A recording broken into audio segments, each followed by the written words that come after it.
Hello guys, magandang tanghali sa ating lahat o sa inyong lahat, no. Ang Ginoo mag-uban ka natong tanan.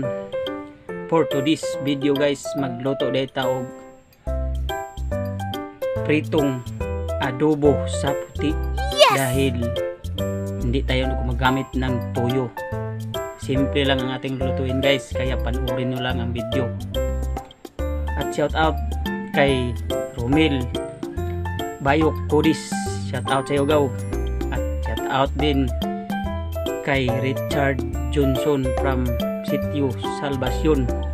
Shout out people of Sitio Salvacion, shout out sa inyo guys. Shout out na rin kay Mariel Sinangguti Lubidica from Cebu City, shout out sa iyo. At shout out na rin people of New Site Proctris. At panoorin nyo lang ang video guys, please like and share.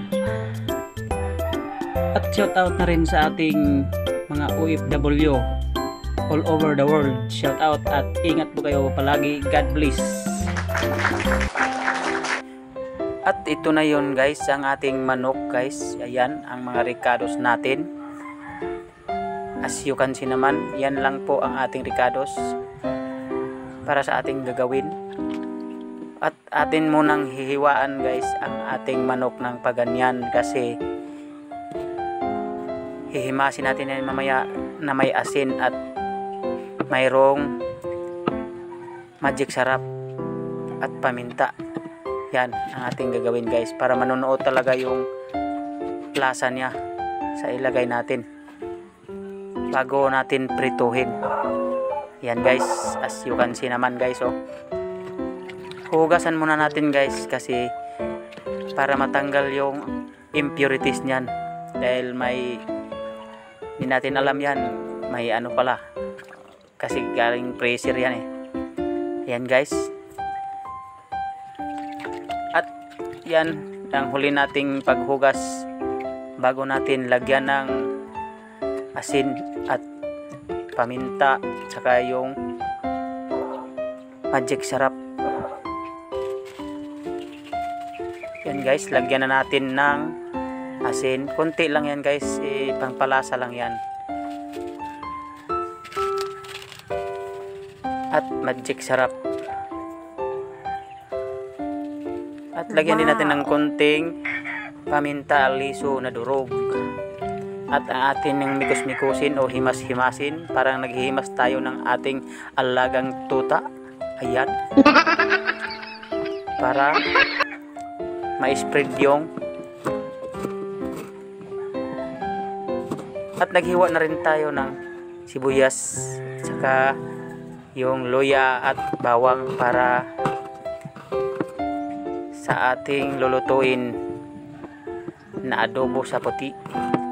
Ayan guys, ganyan lang kalalaki ang ating mga paggayat ng panakot.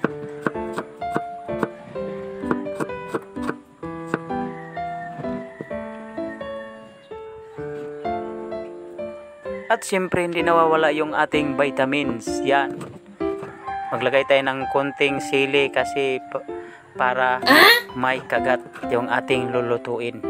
Konting-konti lang yan guys, mga 100 pieces. Aba, binilap pa.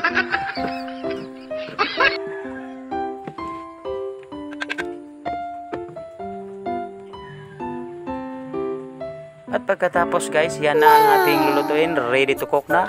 Tara, cooking show na tayo. At yun, nagpa-apoy na tayo guys. Ayan. At ilagay na natin yung ating Nigerian pan. Wow. Yung paborito nating kawali. As you can see naman, naglagay na tayo ng mantika dyan.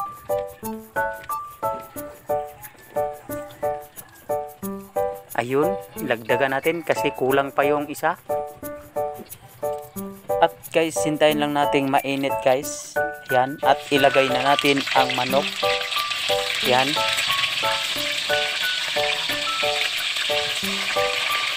Ilang piraso yan guys, mga 6 yata yung At atin lang yan guys golden brown para magandang tingnan mamaya. Ayun, atin nang babalik ka rin. Yan, okay na yan ka brown guys, kasi lulutuin pa naman yan. As you can see naman guys, oh, pulang pula na. Wow. At pag ilang minuto na lang guys ay atin nang hanguin yan, dahil maggisa na tayo ng mga ricados, panakot. Yummy. Ayan, as you can see naman guys, maglagay na tayo ng ating mga panakot. Ubusin na natin yan. At lagay tayo ng sili. Ayan, kagat talaga yung lulutuin natin. At mikos-mikos ng konti. Gawin natin yan guys, pa-crispy natin yung mga ricados natin para masarap. Ayan, at ilagay na natin ang ating manok na pinirito. As you can see naman, nakakatakam na talaga guys, nagubusla na talaga ako.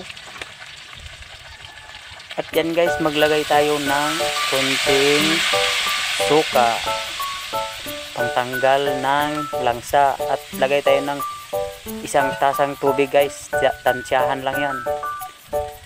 At lagay tayo na uli ng pamintang durog at pamintang dahon.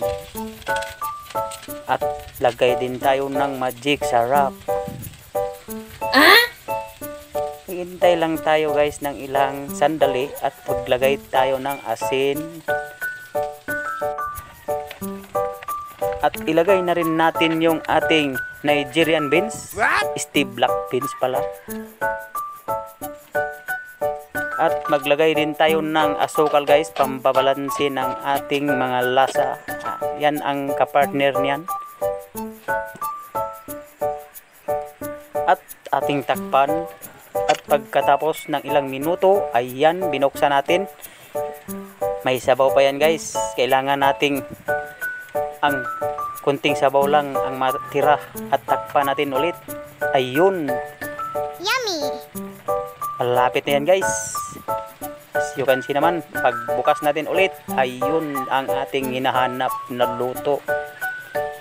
Ayan, kunti ng sabaw at atin nang huhukarin dahil nagbusla na talaga ako. Ayan, yan ang ating finished product guys. Hindi siya oily na pagkaluto. Ayan, maraming black beans, parang lagong yan. Kain guys. Ayan,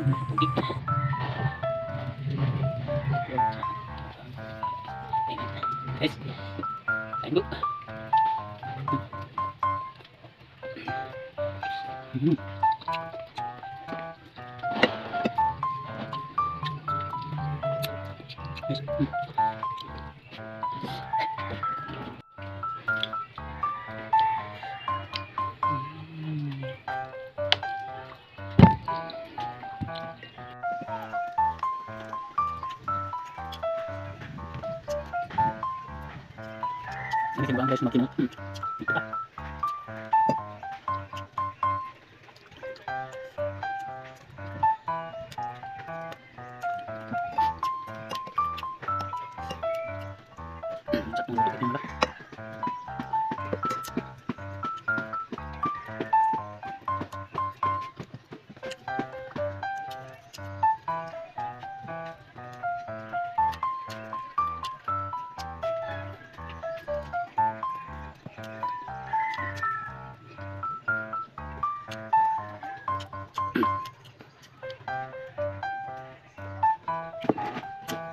salamat sa panonood guys. God bless.